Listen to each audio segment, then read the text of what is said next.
hier nochmal sehr schön gesehen. Ja, also der Wind wieder sein.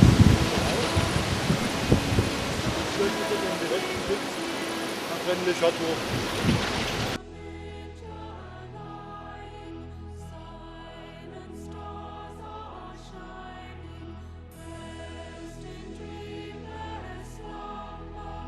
Juillet 1976, 3 ovnis atterrissent dans la montagne à 10 km de Rennes-le-Château.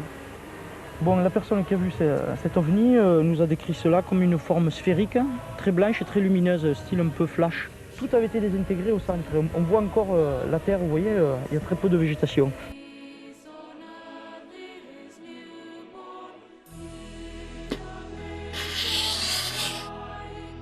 Mais c'est pas seulement gratuit, il y a un homme tout à fait singulier, à côté de Rennes-le-Château, dans la région de la Salse, au bord de la rivière Salée. Tout d'un coup, une boule lumineuse de la grosseur d'une balle de tennis s'est promenée et est venue à côté de l'épaule de mon fils, est passée devant et puis est repartie. Vous voyez, ça c'était des phénomènes courants. Et aussi une autre fois, les chiens aboyaient, nous sommes allés toujours dans cette direction et les chiens se sont dressés à un moment donné. Ils étaient debout, les pattes appuyées contre un mur invisible. Cet homme a touché du doigt quelque chose qui n'est plus de la légende, qui n'est plus de la tradition, qui ne nous éloigne pas des domaines fantastiques, mais c'est probablement l'antichambre d'une porte du temps.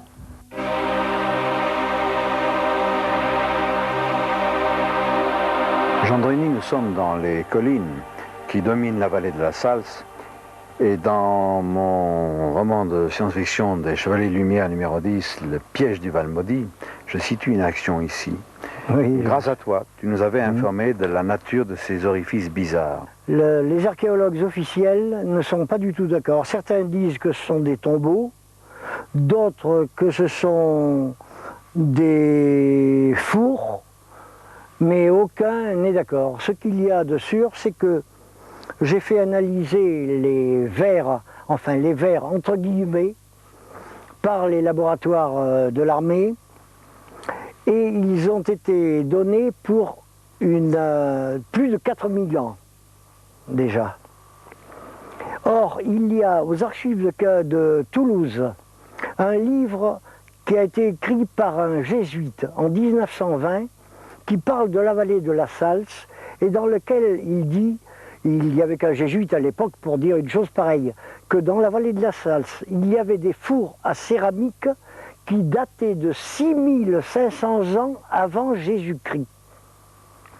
Je crois que tu as enregistré quelque chose d'extrêmement bizarre ici. Oui, que j'ai enregistré à plusieurs endroits d'ailleurs, dans le salon de la maison, et ici, où l'on entend exactement comme si l'on était dans une imprimerie avec des rotatives. Un bruit mécanique, oui. Un bruit mécanique, oui, un bruit de moteur, carrément.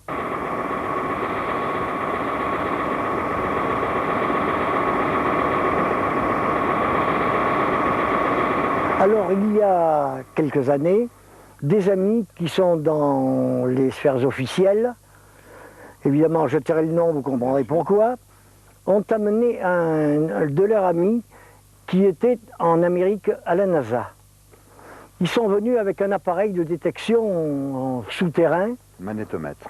Un magnétomètre à protons, mais doublé de VHL, enfin c'était... Il paraît qu'il n'y en avait que 7 dans le monde à l'époque. Et il s'est avéré qu'une fois la cassette passée à l'ordinateur et à l'imprimante, nous avons eu la radiographie du sous-sol. Il se trouve qu'à 25 mètres de profondeur, il y a une coupole métallique, entre guillemets, qui fait 30 mètres de long sur 15 mètres de large, d'une forme ellipsoïde avec 1 mètre d'épaisseur et 3 mètres de flèche.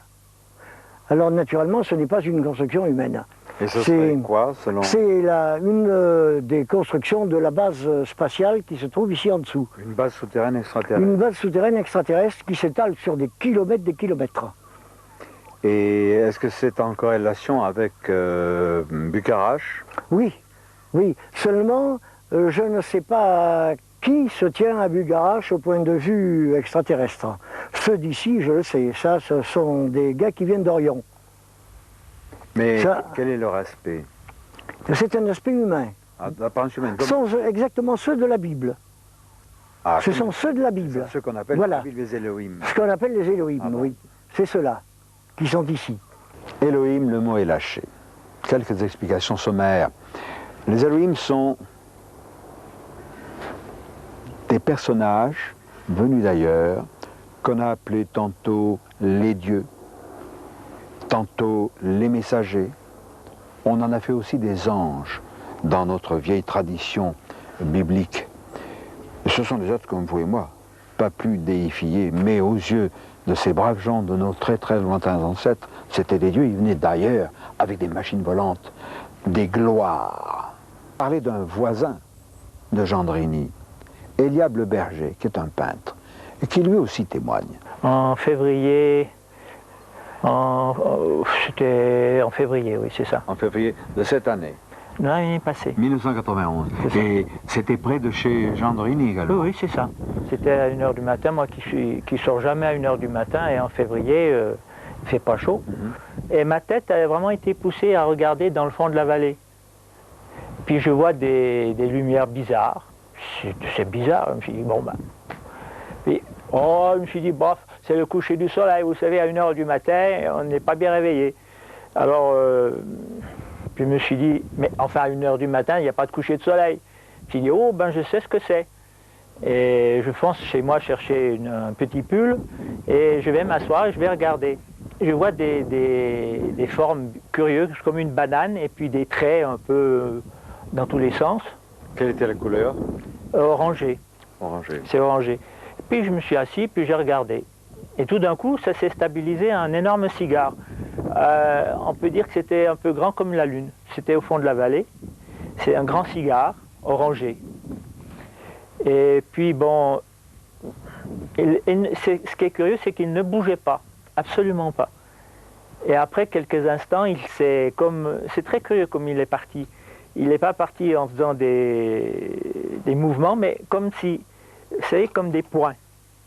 Comme s'il devenait de plus en plus petit, comme s'il se dématérialisait. En fait, c'est très curieux et il a fini vers Rennes-le-Château.